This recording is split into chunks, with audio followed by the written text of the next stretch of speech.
Hello and welcome again to our series on self-advocacy and ASD, theory and practice for all ages. We completed a part 1 web video. If you haven't seen that yet, please go back and check that out. This is part 2 now. We left off in part 1 talking about the social environment and self-advocacy in the social situations. And today we're going to start off talking about disclosure. So we're going to work through disclosure in a few more arenas and then give you some resources that you can take back and share with your community, try in your homes, or implement in your own lives to improve your quality of life. And disclosure is really educating others about my way of being or condition. Valerie taught me that this can be a kind of a cross-cultural communication, meaning I experience these things and this is part of who I am. I'm going to disclose a component of that and share that with you. And it's really a way for us to learn more about one another and how we fit and how things overlap and how things diverge. It's assessing situations to determine how to disclose. And really disclosure is just sharing information about yourself and your diagnosis or situation. You can fully disclose, you can partially disclose, or not disclose at all. So let's talk a little bit about full disclosure. That would be coming right out and saying, I have OCD, or I'm on the autism spectrum. Something like that would be full disclosure. You're fully disclosing that diagnosis. Partial disclosure, so if I'm talking about OCD, might say, I tend to strive for perfection a little bit too much, and I need some support with that. So I'm sharing a little bit about my situation, but I'm not fully disclosing my diagnosis. And then, of course, there's no disclosure. Disclosure is super critical, especially in terms of safety or self-care. So think about a situation where, especially for a person on the autism spectrum, and we're seeing this more and more, and it's highly important to talk about, interactions with law enforcement. Think if maybe you are dysregulated in public. Let's say you're at a bookstore and you become dysregulated, and maybe you are rocking. Maybe you use humming to calm down. Maybe you use some sort of strategy that is out of the norm, whatever that might be. But it's making people alert and think, oh, something's going on with this person. We better call the police. Now, hopefully someday, and hopefully that day is today, we live in a world where people understand that and don't make assumptions. However, it still happens. And so a police officer comes, and if you cannot disclose some part of your situation, they might make an assumption about you that leads to an outcome that you're not going to be happy with. So disclosure, particularly as safety or self-care, is extremely important. I was on a flight with a very good friend, and the flight had a bunch of turbulence, and all of us were incredibly anxious. The turbulence was as bad as I'd ever felt. And at one point, this friend turned to the person sitting next to them and said, I'm on the autism spectrum. You need to talk to me or I'm going to lose it. And that full disclosure really saved her in that moment. She was very, very nervous, but she fully disclosed. The person next to her got all the information right out of the gate in one sentence and then opened up and was able to talk and help reduce her anxiety. So that was a self-care decision on her part to fully disclose. So I will take a moment now to disclose that I do have a diagnosis of OCD. And that disclosure can be powerful. It can be scary. It can be vulnerable. But I think now that I know and now that I have words that I can use, choose to use or choose not to use, it has made life much better for me. Because while my situation isn't necessarily extreme, it can be, I now have a way to share with others what's going on with me so that we have mutual understanding. I can choose to say, you know what?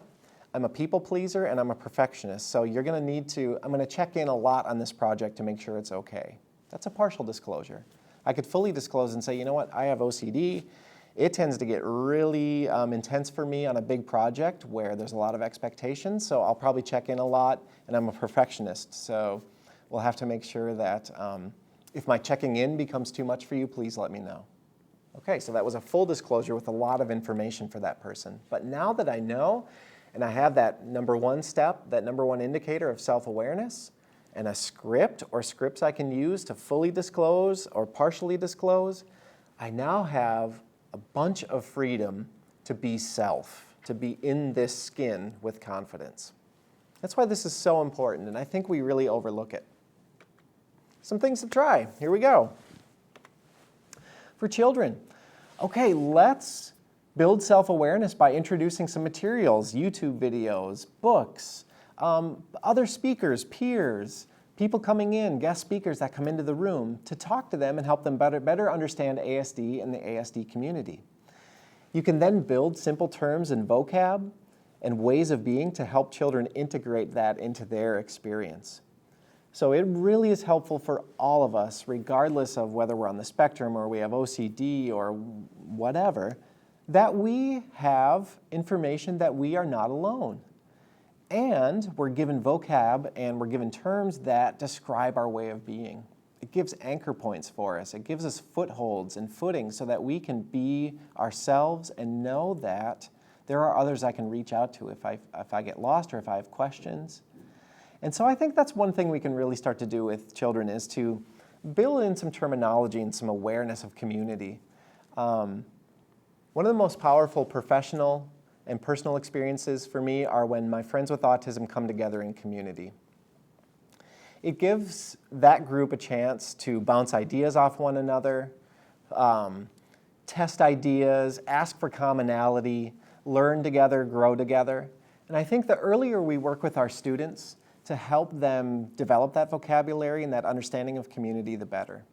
It will also then lead to, if you have terminology and awareness of your situation, disclosure becomes much easier. For teens, let's have a discussion about non-partial and full disclosure. What are the implications of each? What does it mean if I fully disclose to an employer in an interview? What happens?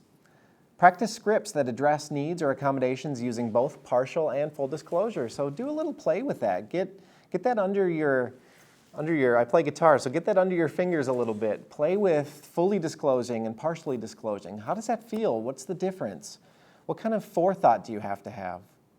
Again, not a full endorsement, but if you're looking for a prepackaged unit on disclosure, there's a terrific one for teens in that ISA curriculum. Okay, for adults, discuss disclosure in higher education and employment settings, and then how 504 and ADA entitlements are incorporated into those decisions. And there's a really nice article by Maura Campbell. It's called The Pros and Cons. Disclosure, the Pros and Cons. It's by Maura Campbell. There's a web link to that. Really nice article and fantastic. So maybe you could use that article or similar articles as a springboard for discussion, because disclosure is a really important topic to sit in for a while and start to ask questions about, yeah, but what if? Or I disclosed once and it did not go well and here's why. So I think getting conversations and communication going is a great step that you can take. All right, so now we're at the fourth arena, and that is strengths and interests. All of us, each and every one of us, have these deep and focused interests and strengths that really make life have the quality that we're looking for. But you can also use those strengths and interests, and we all do this, to self-regulate. How many of you read a book when you're stressed out? Or how many of you take a walk? How many of you binge watch the great British baking show? How many of you, love to watch a horror movie or some strength or interest to make your day better, to decompress? We all do that. We also use our strengths and interests to connect with others. So I particularly love to fly fish, and that interest has helped me develop friendships in all kinds of ways that are really meaningful to life. So we use our strengths and interests to build community, connect with others. We also use them to determine what we want to do in our courses of study. What do I want to learn more about? What am I passionate about? What do I see myself being a lifelong learner in? And we then find interesting work based on our strengths and interests and decompress from work. So if I ever caught a fish as big in that slide, my goodness, I would be decompressed for weeks. But if I can get into a river and feel that moving water against my legs and be out and surrounded by birds flying overhead and cool breezes and just be standing in that moving water, I can handle the next couple days stress of emails piling up and phone calls to make and unhappy folks to work through issues with. So using our strengths and interests as a way to self-regulate is super important. Let's talk about a few things to try with this. For children, if we could create a safe space for self-regulation that incorporates one or more of their deep and focused interests, wonderful. A safe place where they can go, where there's something highly engaging that's very pleasing to that person, and they know that that space exists and is there for them when they need it. Teach the child to access that space during times of stress or dysregulation. It could be a picture card, AAC, augmented comm device. It could be gesture, a vocalized request.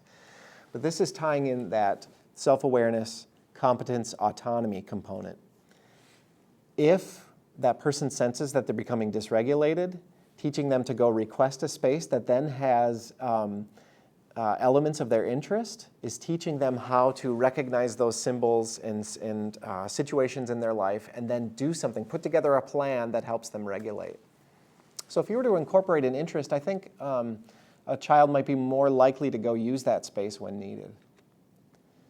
For teens, I've seen this happen, and this is a powerful moment. Help them choose a strength or interest they would like to learn more about, and then have them share that desire with their IEP or planning teams.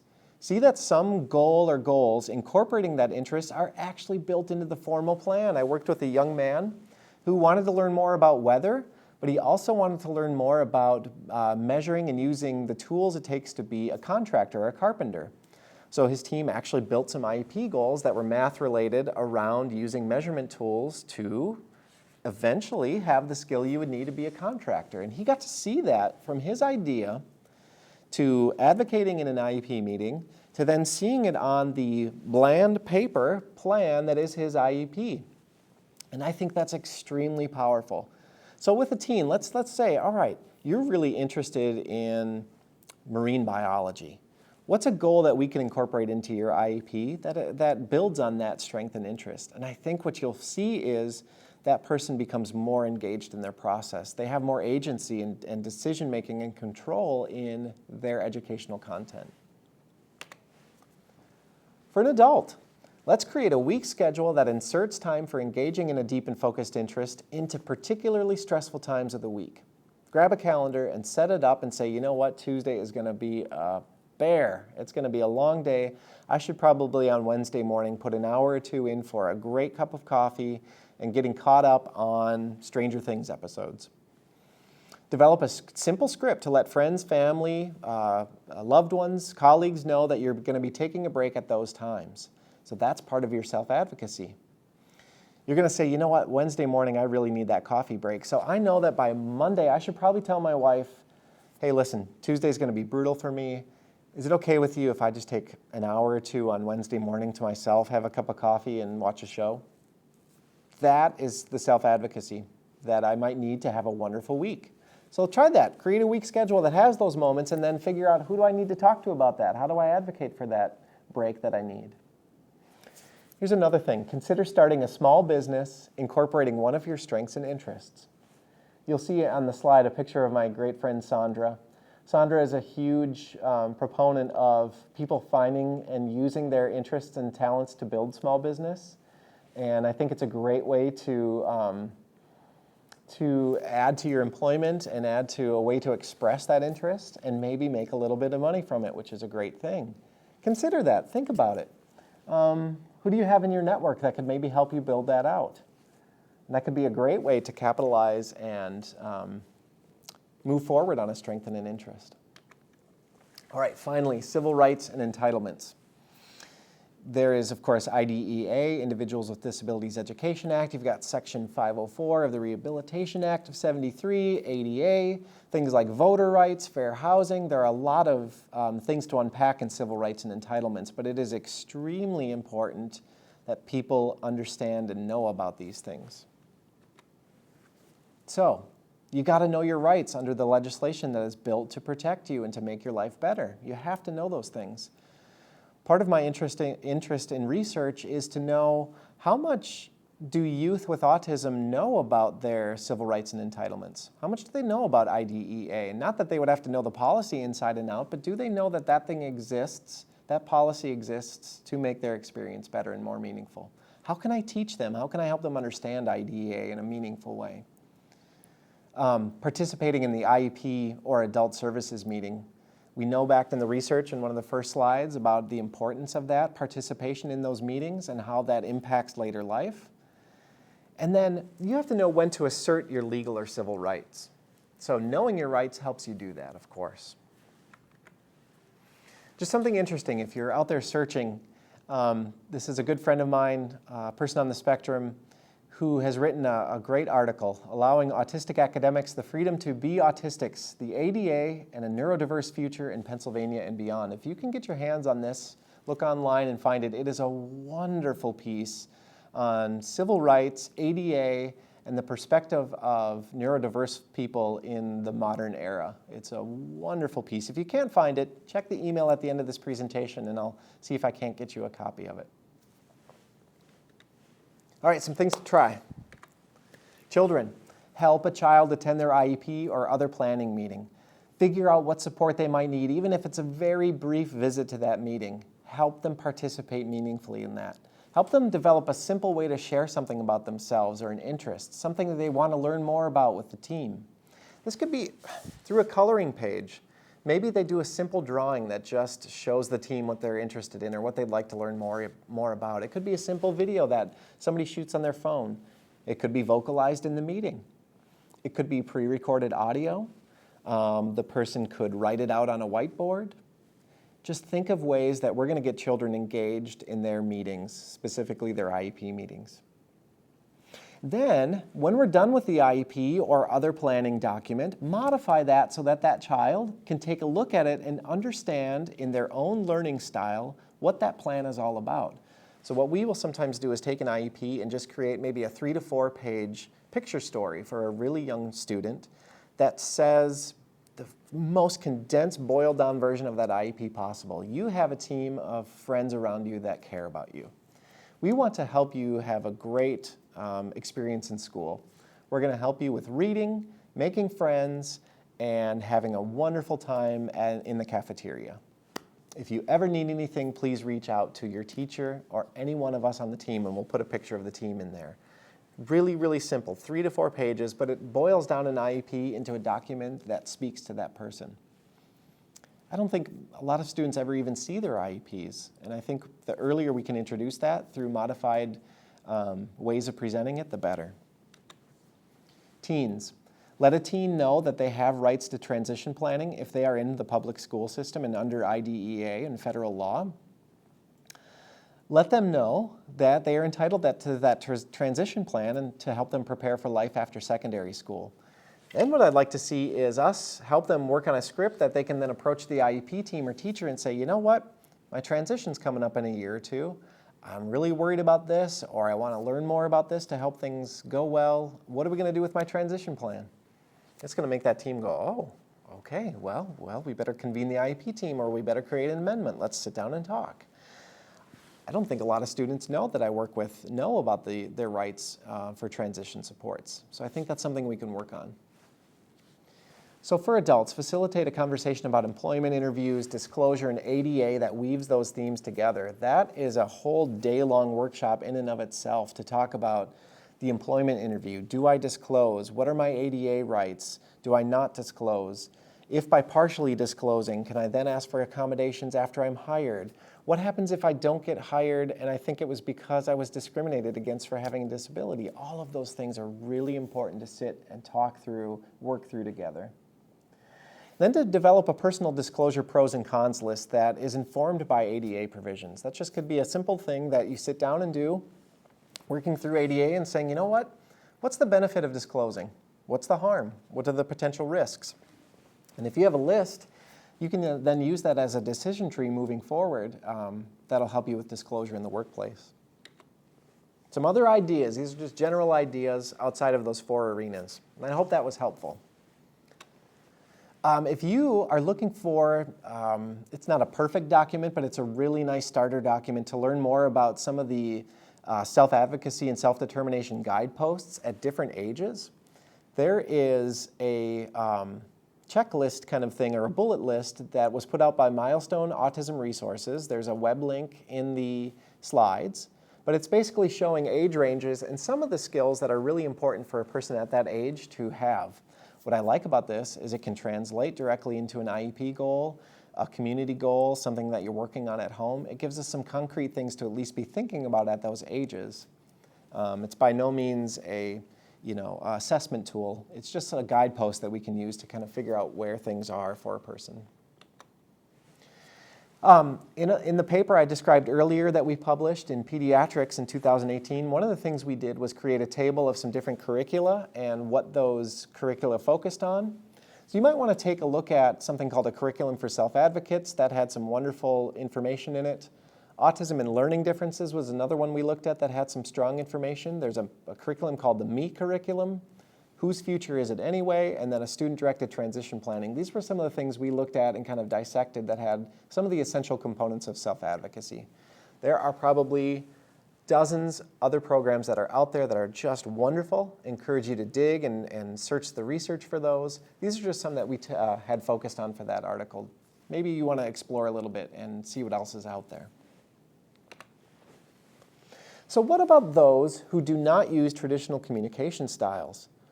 Well, what if they have an expressive communication difference? How are we going to help them self-advocate and in the meaningful way to their communication style?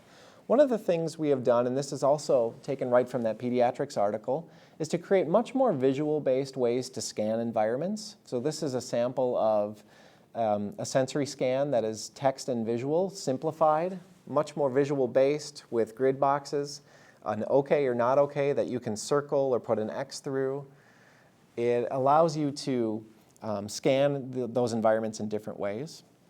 You could then also build expressive communication cards or even pictures on a device. Maybe you use an augmentative communication device and you've got a picture of the ear on it, which allows you to then touch that and allows a person to know that there's some sort of sensory violation that's coming through the auditory channel. We have a sensory scan that's purely visual based. It removes all text so that you just are looking at the fluorescent light and saying yay or nay, yes or no, is that a problem, is it okay? And you can quickly scan the environment that way. There's a terrific book. Stephen Shore was the editor. It's called Ask and Tell, Self-Advocacy and Disclosure for People on the Autism Spectrum. It's a bunch of chapters by different leaders from the autism community. Fantastic resource. I highly recommend that one for anyone interested in this work. A great online resource is SelfAdvocacyOnline.com. Really rich content. It has research, but also how to find a group in your area. Stories and video content of people who are experienced in self-advocacy, talking about their lives and some of their strategies. And then just more kind of the basics. There's all kinds of toolkits in there. It's a really wonderful resource. I highly recommend that. And then finally, this group, the Autistic Self-Advocacy Network, has just been a super powerful group doing wonderful work on the legislative side, but also the side to help the community itself access, supports, community, others with similar experiences who have had to advocate for their needs and wants. There are, again, toolkits on this website. I think if somebody were to go here, you would find true community and also find excellent resources to help you in your life. They have a transition toolkit. They have a college on-campus curriculum that is wonderful. So I highly recommend checking them out. And their social media accounts are very active. So that's a great resource there, too. Okay.